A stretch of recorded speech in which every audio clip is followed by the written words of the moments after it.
Hello friend, কেমন আছো তোমরা সবাই? আমরা সবাই ভালো আছি। আজকে চলে এসেছি বাড়ির পাশে একটা ডিপার্টমেন্টে। ঘরের কিছু টুকিটাকি জিনিস কেনার ছিল। তার সাথে আসলে কালকে ওর স্কুলে যাওয়ার জন্য কোনো স্ন্যাক্স নেই, যেহেতু ওর ড্যাডি বললো তাহলে এসে যখন এখান থেকে নিয়েই নাও। তারপর আমি দেখলাম এই যে এই কেকটা নতুনই দেখলাম, বেশ ভালোই লাগলো দেখে। তাই মাম্মাকে বললাম মাম্মা নিয়ে নাও। তা মাম্মা বললো মাম্মি একটা চকলেট কিনে দাও। তাই এই যে উপরে চকলেটটা ওকে কিনে দিয়েছি। আর সার্ফ টার্ফ যেগুলো দরকার ছিল, এই যে 2 বোতল তেলও নিয়ে নিয়েছি। তেলটা খুব দরকার, তাই যতটা পারি 2-3 লিটার একসাথেই নিয়ে নেওয়ার চেষ্টা করি আমরা। 2 লিটারই নিয়েছি, আপাতত 2টো বোতলই ছিল এখানে অবশ্য। এই যে ক্লিপ দেখছিলাম, কিছু ক্লিপেরও দরকার ছিল। ক্লিপ ছিল ঘরে, কিন্তু সেগুলো নষ্ট হয়ে গেছে। এখন ছেলে জামা কাপড় নাড়ার জন্য অনেক ক্লিপ দরকার হয়, ওই জন্য ক্লিপগুলো সব নষ্ট হয়ে গেছে। তাই নতুন কিছু ক্লিপ দেখছিলাম। এই যে ক্লিপগুলো নেওয়া হয়ে গেছে। এবার এখানে বিল করছি, বিল করাও কমপ্লিট।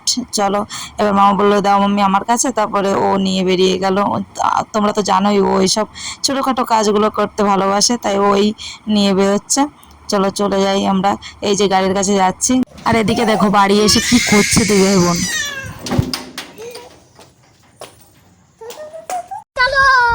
চলো সর।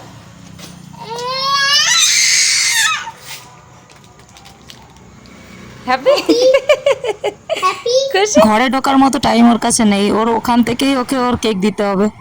তারপর পরদিন সকালে ওকে স্ন্যাক্স দিচ্ছি যখন, তখন কেকটা খুলে দেখি এত সুন্দর দেখতে, হার্ট শেপের কেক। ও দেখে কেকটা পেয়ে ও সত্যি খুব হ্যাপি। স্কুল থেকে বাড়ি এসে বলছে মাম্মি কেকটা হেভি ছিল খেতে, আবার কিনে দেবে। আমি বললাম ঠিক আছে।